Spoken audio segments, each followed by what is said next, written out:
Major updates on the Tyler Robinson case. The Utah County Attorney General has just filed charges. We have 7 charges against Tyler Robinson, and we also have some other information. I'm going to get into the most interesting information first to save you as much time as possible. First, the Utah County Attorney is demanding the death penalty. They say this is not inspired by anything that has been said politically or in the public eye. It's that they believe that is the right punishment if Tyler Robinson is proven guilty, which, based on what you're about to hear, they've got a lot on this guy. So they're seeking the death penalty, and there will be no bail. They have found DNA consistent with Tyler Robinson on the very trigger of the rifle that was recovered. Tyler Robinson also told his roommate to delete incriminating text messages and not talk to the police. Tyler Robinson also posted in Discord, per the Washington Post, quote, "Hey guys, I have bad news for all of you," said a message from an account belonging to the suspect, Tyler Robinson, on the online platform Discord. "It was me at UVU yesterday. I'm sorry for all of this." It's pretty a pretty chilling admission here, but it's beyond that. There are also admissions from conversations with the roommate. And this is very interesting.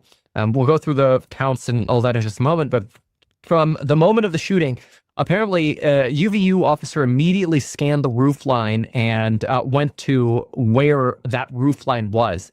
They immediately saw those impressions in the ground, and that's how they were able to lock down the region and then secure the rifle.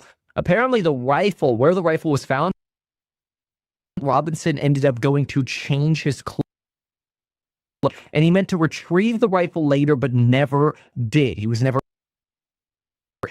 There's commentary that over time Robinson had become more interested in left ideology, and that he had become more sympathetic towards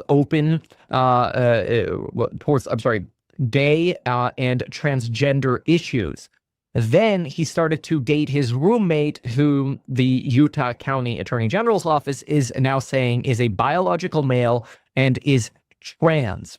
In the text message conversations that they go through, they also make it very clear that they talk to each other as if they are in a relationship. Tyler Robinson multiple times refers to the roommate as my love. Tyler Robinson at one point did imply that he wanted to take his own life, but then his family convinced him to come home and then ultimately turn himself in. Now, what we got in the conversations here, these are some of the notes I wrote down.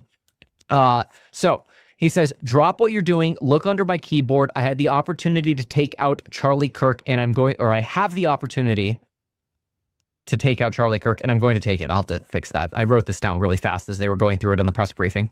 "Police found a photograph of this note. The following then took place." What? You're joking, right? And I skipped some miscellaneous comments that didn't really add any context. But what? You're joking, right? "I'm still okay, my love, but I'm stuck in Orem a while longer. I had hoped to keep this secret until I died of old age. You weren't the one who did it, right?" I am. "I thought they caught him." "No, they grabbed some crazy old guy. I plan to grab my rifle from my drop point, but that part of town is locked down." Why? Why did I do it? Yeah, I had enough of Charlie Kirk's hatred. Some hatred can't be undone. How long have you been planning this?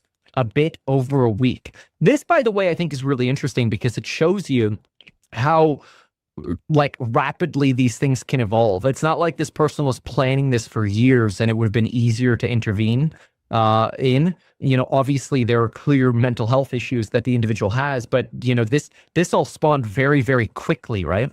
"I'm worried what my old man would think if I didn't bring back my grandpa's rifle. I changed outfits in a bush and left the rifle. I hope they don't find prints." They got DNA on the rifle, apparently on the screwdriver, on the rifle, on the trigger.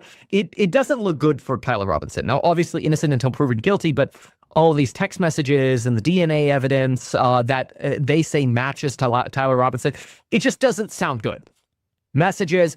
He says the etchings on the bullet casings were mostly a big meme, and that his roommate should delete this exchange. My dad wants photos of the rifle. My grandpa wants to know who has what. Since Trump got into office, my dad has been a pretty diehard MAGA. I'm going to turn myself in willingly. You are all I worry about, love. Don't talk to the media or talk or you know, if the or take any interviews. If police ask you for a lawyer, if police ask to talk to you, ask for a lawyer and stay silent. Police then executed a search warrant on Robinson's house, and they found etchings into other bullets in a similar style as what they found in the bullets, in the unused sort of cartridges in the magazine that was found with the rifle.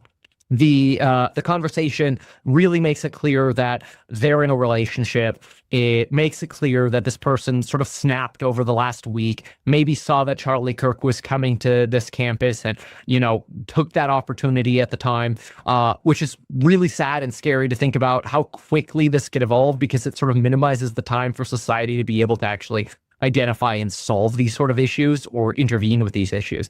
It also looks like the roommate just didn't know about this issue. Again, that note was left under Tyler Robinson's keyboard. Previously, we had been wondering, hey, like, is there a potential that, you know, maybe Tyler Robinson's roommate is complicit in what's going on here? And based on this text message exchange, it seems like no. Local attorney general is looking for aggravated charges here because Tyler Robinson took or committed this act of violence knowing that children were present and could witness it, which is a way of sort of aggravating all of the 7 charges. Count 1, aggravated murder, capital offense, felony. Count 2, felony discharge of firearm, first-degree felony. Count 3, obstruction of justice, concealing rifle. Count 4, obstruction of justice, concealing clothing. Count 5, witness tampering, telling roommate to incriminate text. Count 6, witness tampering, telling roommate to stay silent. Count 7, violent offense in the presence of children.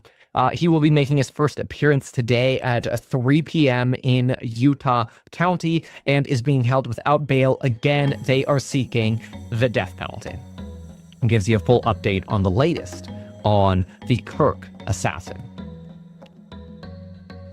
Okay, that's a lot. Actually, we're thanks for being here, folks. I love you all. If you want to use a coupon code, use coupon code Daddy's Back. But otherwise, I gotta go. Appreciate y'all, and we'll see you on the next one.